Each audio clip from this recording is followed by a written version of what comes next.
जब एरिका अपने घर पर होती है तो वो बाथरूम में जाकर ब्लेड से अपनी जांघ पर कट लगाती है और फिर खून को साफ करती है ताकि उसकी माँ को इस बारे में पता ना चले। एरिका ऐसा इसलिए कर रही थी क्योंकि उसे खुद को चोट पहुंचाकर अच्छा लगता है। अगले दिन वॉल्टर एरिका की क्लास में आता है, तब वो उससे कहती है कि मुझे लगता है कि तुम्हें पियानो सीखने में कोई दिलचस्पी नहीं है। इस पर वॉल्टर कहता है ऐसा नहीं है, बस तुम मुझे एक मौका दो, मैं तुम्हें इम्प्रेस कर दूंगा। वॉल्टर एरिका को बताता है कि जब मैंने तुम्हें पहली बार देखा था तभी से तुम मुझे पसंद आ गई थी, इसलिए मैं तुम्हें और करीब से जानने के लिए तुमसे पियानो सीखने आया हूँ। ये सुनकर एरिका उसे डांटती है और पियानो बजाने को कहती है, लेकिन अंदर ही अंदर वो खुश भी थी क्योंकि वॉल्टर एक यंग, आत्मविश्वासी और आकर्षक स्टूडेंट है जिससे एरिका भी उससे आकर्षित होती है। उसे लगता है कि वॉल्टर उसे समझेगा, लेकिन ये फीलिंग वो वॉल्टर को नहीं दिखाती। शाम को एरिका वॉल्टर का पीछा करती है तो उसे पता चलता है कि वॉल्टर हर शाम आइस हॉकी की प्रैक्टिस करने जाता है। रात में एरिका जब गंदी फिल्म देखकर हॉल से निकलती है तो उसे पार्किंग लॉट में अंधेरे कोने में कार के अंदर एक कपल करीब होते हुए दिखता है। ये देखकर एरिका के अंदर भी इच्छाएं जागने लगती है और वो उन्हें छुप कर देखती है, लेकिन लड़का उसे देख लेता है जिससे एरिका डर कर भाग जाती है और घर आ जाती है। एरिका को घर जाने में आज फिर से देर हो गई होती है जिसकी वजह से उसकी माँ उस पर बहुत चिल्लाती है और उसे थप्पड़ मारती है। अगले दिन एरिका जब वॉल्टर को पियानो सिखा रही होती है तो वो उससे डेट पर चलने के लिए पूछता है, लेकिन एरिका मना कर देती है। इसके बावजूद वॉल्टर हार नहीं मानता और किसी न किसी बहाने से लगातार एरिका के पास रहने की कोशिश करता है। वॉल्टर पूरी तरह से एरिका के प्यार में पड़ चुका है और उसे लगता है कि वो एरिका को समझ सकेगा, लेकिन एरिका की प्रतिक्रिया ठंडी और उलझी हुई होती है। कुछ दिन बाद जुबली कॉन्सर्ट होता है जहाँ स्टूडेंट्स टीम बनाकर पियानो परफॉर्म करेंगे, इसलिए एरिका अपने स्टूडेंट्स को हॉल में बुलाती है और उन्हें पियानो प्रैक्टिस करवा रही होती है। वहाँ वॉल्टर भी मौजूद होता है जिसका पूरा ध्यान एरिका पर होता है। जब एना की प्रैक्टिस की बारी आती है तो एना एरिका को बताती है कि वो बहुत नर्वस है और स्टेज पर प्रैक्टिस करने से डर रही है क्योंकि वो हमेशा एरिका के साथ अकेले प्रैक्टिस करती थी और यहाँ पर कुछ और स्टूडेंट्स भी हैं। अगर वो खराब पियानो बजाएगी तो वो लोग उसका मजाक उड़ाएंगे। ये सोचकर उसे डर लग रहा था। एरिका उससे कहती है कि पियानिस्ट को मजबूत होना चाहिए और उसे डरने की जरूरत नहीं है। एना डरी हुई स्टेज पर जाती है। उसे देखकर वॉल्टर एना से बात करता है और उसे हिम्मत देता है जिससे एना खुश नजर आती है। ये देखकर एरिका को काफी जलन होती है क्योंकि वो नहीं चाहती कि वॉल्टर किसी और लड़की से बात करे। एरिका गुस्से में हॉल रूम से बाहर निकलती है और एक ग्लास तोड़ देती है। फिर वो कांच के छोटे छोटे टुकड़े लेकर एना के कोट की राइट पॉकेट में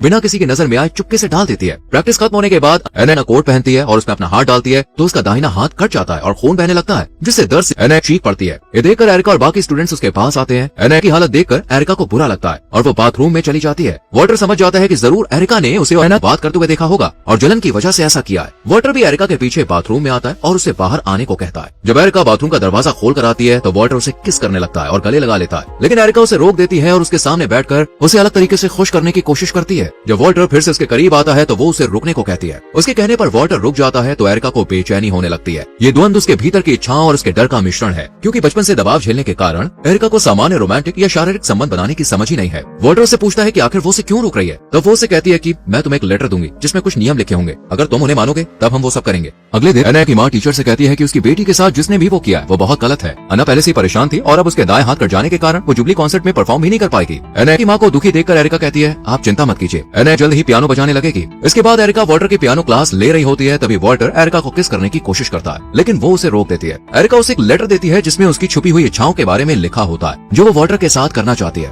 एरिका उससे कहती है तुम ये लेटर अकेले में पढ़ो और अगर तुम मेरे साथ ये सब करने के लिए राजी होगे तभी मैं तुम्हें करीब आने दूंगी। वॉल्टर कहता है मैं तुमसे प्यार करता हूँ और मुझे ये लेटर पढ़ने की जरूरत नहीं है, लेकिन एरिका उससे कुछ नहीं कहती। रात में जब एरिका घर आती है तब उसके पीछे पीछे वॉल्टर भी घर तक आ जाता है और उसे बहकाने की कोशिश करता है, लेकिन वो उसे रोक देती है। फिर भी एरिका वॉल्टर को घर के अंदर लेकर आती है और उसे अपने साथ एक कमरे में ले जाकर दरवाजा बंद कर देती है। ये देखकर एरिका की माँ बहुत गुस्सा करती है और दरवाजा खोलने को कहती है, लेकिन एरिका अपनी माँ से कहती है कि वो सो जाए। वॉल्टर एरिका को एक बार फिर से बहकाने की कोशिश करता है और उसके साथ इंटीमेट होना चाहता है, लेकिन एरिका जिद करती है कि वो पहले लेटर पढ़े। जब वॉल्टर लेटर पढ़ने लगता है जिसमें एरिका ने अपनी फिजिकल जरूरतों और फैंटेसीज के बारे में लिखा होता है तो वॉल्टर हैरान हो जाता है और एरिका पर गुस्सा करने लगता है, पर एरिका चुप रहती है। वो अपने बिस्तर के नीचे से एक डिब्बा निकालती है और उसमें से चोट पहुंचाने वाला सामान निकालती है। एरिका चाहती है कि वॉल्टर उसे बांधे, उसे अपमानित करे, उसे चोट पहुंचाए। एरिका का मानना है कि उनका रिश्ता प्यार और रोमांस पर नहीं बल्कि दर्द और नियंत्रण पर आधारित हो। ये सुनकर वॉल्टर चौंक जाता है। वो एरिका से प्यार करता है लेकिन उसकी ये डिमांड उसे अजीब और डरावनी लगती है। एरिका उसे कहती है तुम मुझे चोट पहुंचाओ, लेकिन वॉल्टर उसे कहता है तुम बीमार हो और तुम्हें डॉक्टर की जरूरत है। ये सुनकर एरिका रोने लगती है और वॉल्टर से कहती है कि वो उसे दर्द दे, लेकिन वॉल्टर ये सब नहीं कर सकता था, इसलिए वो वहाँ से चला जाता है।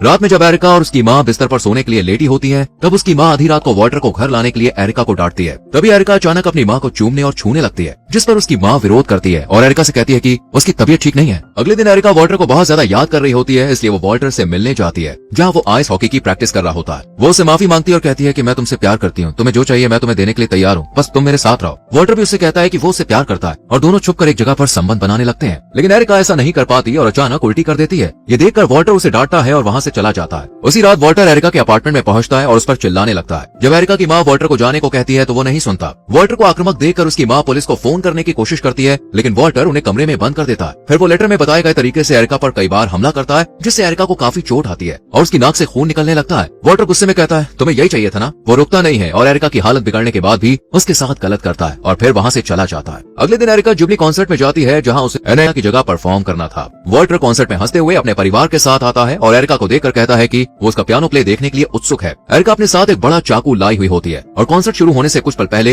एरिका अकेले में शांति से चाकू से अपने कंधे पर कट लगाती है और कॉन्सर्ट हॉल से बाहर सड़क पर निकल जाती है। उसे पता चल चुका होता है कि उसकी इच्छाओं की वास्तविकता उसकी धारणा से मेल नहीं खाती। एरिका का अपने शरीर को चोट पहुंचाना दर्शाता है कि वह पूरी तरह से अंदर से हार चुकी है। उसकी माँ का नियंत्रण, उसकी दबाई हुई इच्छाएं और वॉल्टर के साथ रिश्ते की विफलता सब मिलकर उसे तोड़ देते हैं। वॉल्टर जो अब तक समझदार और नरम दिल था, एरिका की उलझी हुई इच्छाओं के दबाव में आकर हिंसक हो जाता है। एरिका भी ये सब सहती है, लेकिन भीतर से टूट जाती है। उसकी इच्छाएं जब हकीकत में बदलती है तो वो उन्हें झेल नहीं पाती। वॉल्टर और एरिका का रिश्ता ये बताता है कि जब दो इंसान अलग अलग मानसिक अवस्थाओं में हो तो प्यार भी विनाशकारी बन सकता है। यह हमें दिखाता है कि बचपन में आजादी और प्यार की कमी किसी इंसान को कैसे अंदर से तोड़ सकती है। एरिका का चरित्र हमें सिखाता है कि भावनाओं और इच्छाओं को दबाने से वो विकृत रूप ले सकती है। और इसी के साथ मूवी खत्म होती है। दोस्तों, आपने यहाँ तक वीडियो को देखा उसके लिए थैंक यू वेरी